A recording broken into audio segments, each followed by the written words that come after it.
this car look familiar? It should.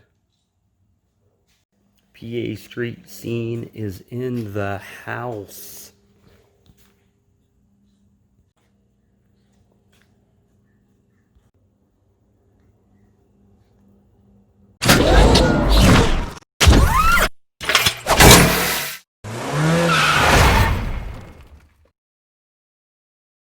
These guys, you have no idea. You're in for a special treat today. Driven to Compete channel. If it's your first time on the channel, hit the subscribe button and the bell so you can stay up to date on all my videos.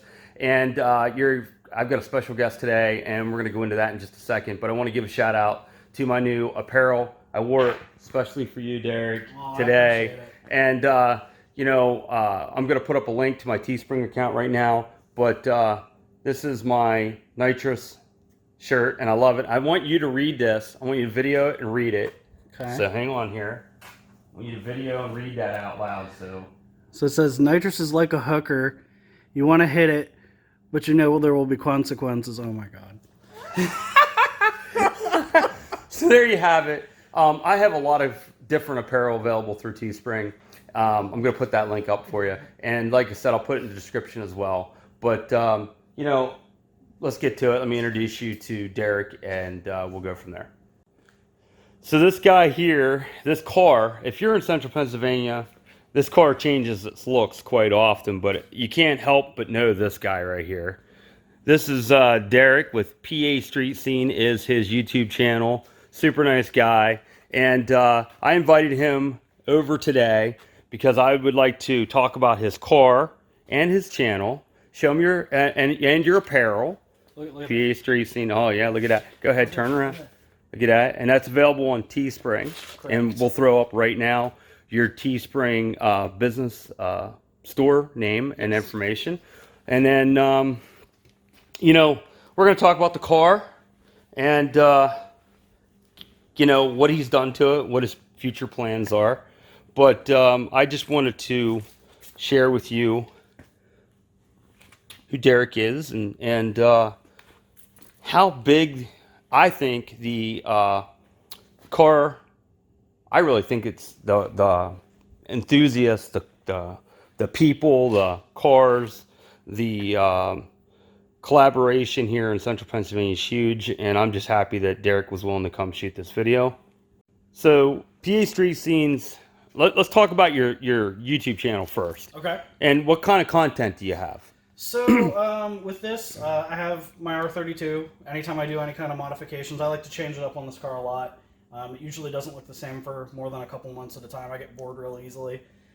So there's always videos about that. And then I travel all over central PA and then sometimes venture out into surrounding states for different cars and coffee events.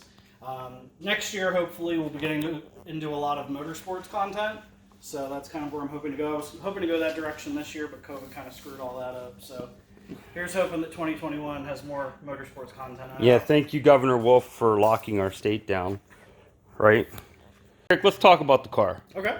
And I don't think people really know how special these R32s were from a production standpoint. So why don't you go ahead and talk about that? Yeah, so the R32 was introduced in the UK. They ran them for a couple years. I think it was 2 or 3 years. I can't remember right off the top of my head. And the US was never supposed to get this car. And then the story that I've been told is that there was a petition that was signed and submitted through Volkswagen of America. And basically enough people wrote in and signed the petition that they were like, fine, we'll give you some cars, but you're only going to get them for 1 production year. And you're only going to get them in 4 colors. So they came in red, silver, blue, and black. The blue and silver are kind of the most common amongst them. There was a total of 5,000 units sent over, though. I don't think I've ever seen this year R32 in red. Tornado red is very rare. There's one gentleman that I know that has one down in New York, but they are very rare, and they had a lot of clear coat issues. Yeah. So... But this one happens to be the Black Magic Pearl, which is the second hardest color to find. There's only approximately 700 units of this brought to the U.S. And it's basically a glorified Golfer GTI. It has updated bumpers. It came with a spoiler on the back that I hacked up. We'll get into that later. It's all-wheel drive. It has a 6-speed transmission. It came with racing seats, which were amazing. And I got rid of those, and we'll talk about that as well. It came with the 3.2 liter VR6. And it's just a fun car. Fun car. A little bit heavy, but a fun car. They came with about 240 horsepower stock, and they have just that signature sound, that Wookiee kind of a sound. Yeah. And yeah, it's just a lot of fun. I had a 2.0 years ago, and that was a fun little car to pounce around in, but this is a completely different. See, I always thought that the understanding on these cars was that Volkswagen brought these to the U.S. to respond to the WRX and what Subaru and then following with Mitsubishi what they were doing. I know there was a lot of competition between the STI, the Evo, and the R32 at that time. I don't really know where they kind of lined up together. I think, unfortunately, the Volkswagen was kind of towards the bottom. I think they were a bit heavy, and I think they were a bit underpowered. Right. But they're still cool, and you have a pretty cool ride. But you obviously, it's not stock any longer. No, and it wasn't stock when I got it. Yeah, so you guys are going to see here, he has started to take the interior out of the car. And why don't you talk about what your plans are?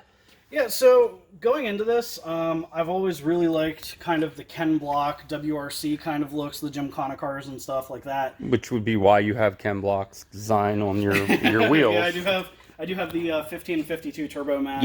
Yeah. And they look great on this car, by the way. Yeah, I love them. I think they really make the car. I just wish that you could get the aero discs for them, which Rotiform makes, but 1552 doesn't for some reason. 1552, get on that. We've talked.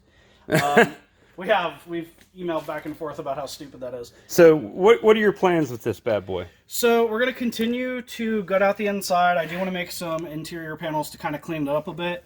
And then we're hoping to cage the car here eventually. And I really want to get into autocrossing the car next year and maybe some hill climb depending on how deep I want to dive in because the requirements for hill climb are pretty extensive. But yeah, definitely want to cage the car. And you mentioned taking the seats out. Yes. So you changed the seats. Yeah, so it came with Koenig seats, stock R32 seats. Great seats. The problem is because this car was limited production, all of the bits and bobs for it are also limited production. And this car was a 2004, so that makes it, almost 17 years old. Yeah. So things go and they get old. And the leather stitching on these seats, the stock seats, was notorious for the side bolsters splitting out. If you check out my channel, that was one of the first things I tried to fix when I bought this car. I've had it for about 2 years now, a little over 2 years. I sewed them back together, but they just kept fraying, and the price to replace them and get them fixed was crazy. And then I wanted seats that had holes in them for harnesses once we get the cage in. So it just didn't make sense to keep them while they were pretty valuable. I mean, even a torn up set of those seats can go for $700-800. So it just seemed like a good financial decision to get rid of them. And they still make the seats. Koenig makes those seats without the R32 branding, so I could always replace them if I wanted to. Okay. And the paint scheme, if you aren't familiar with this channel, obviously, he's getting a huge shout out here from my channel to check his out. But this car last Christmas was probably off the hook. How many lights did you put on this car? It was about 700 feet and about 2,000 lights. Yeah, this car he constantly changes the wrap and peels off the plasti dip. This is plasti dip. First time you had a wrap on it with plasti over top, right? Was that how it went? No, so it's never had a real wrap on it, at least since I've owned it. Okay. Initially, when I got it, the problem with these cars is because the Mark IV platform is so similar. I mean, this is basically a GTI with just some different stuff done to it when you get down to the basics of what the R32 is. So you can buy, not OEM anymore because they just recently discontinued them, but you can get this bumper set. You can get all the R32 stuff off of Crash Cars and things like that. So when you have an R32, for Volkswagen and Audi guys, they know what it is and they get real excited about it and they get real protective of them. But if you're just going to a regular show, nobody knows what it is. They just think it's a Golf that you put R32 bumpers on. So when it was black, it looks great, but I got bored real quick, and I didn't like the fact that nobody believed me. They thought I just rebadged a car, which if you're going to rebadge a car, just don't. So I took it down to a shop in Mountain Joy called Liquid Wrap Labs. Shout out to John. He does some amazing work. And we did a liquid wrap, and I believe it's pronounced RAL or Rail. And yeah, it was just a liquid wrap that was highlighter yellow. Okay, so I was thinking that was a wrap No. that you did, and that was okay. And so this car, I had met Derek, and it was black when I met Derek, and then I'm at Cars and Coffee, Lower Paxton, Cops Cars and Coffee, Yes. and this car rolls in, and I'm at the other end of the parking lot, and it's highlighter yellow, and it had these wheels on it, and I was like, holy shit, that looks great. And then I got up to the car, and I realized it was you, and then I didn't see you, for a little while, and the next thing I see, it's graffitied. And you're going to see where it was graffitied for quite a while. Yeah, I love the graffiti looked cool. And then you reached out to me. We've put underglow lights on this thing. And in fact, that's a project that Derek has asked for some help on today, is trying to clean up this rat's nest and shorten the wiring, which we're going to work on. But the car has really gone through, I don't know, 4 or 5 transformations, because you pulled off everything last year, did the lights with the car in black, and then after you pulled the lights off, you did like a bomber World War II theme with the teeth coming back into the door, and that looked cool. And you did that for a while, and you decided to change it up again, and you went to this the scheme, and this urban, I don't know, it's cool, I like it, but and you're getting ready to change it again. Yes. And I think it's awesome. And Derek's done a lot to the car, and you can see here where he's got the brake light going on and the spoiler, and I don't, can you even buy this anymore? You can occasionally, but they're kind of, the story behind them is a little sketchy. So sometimes you can get them, sometimes you can't. They're an aftermarket.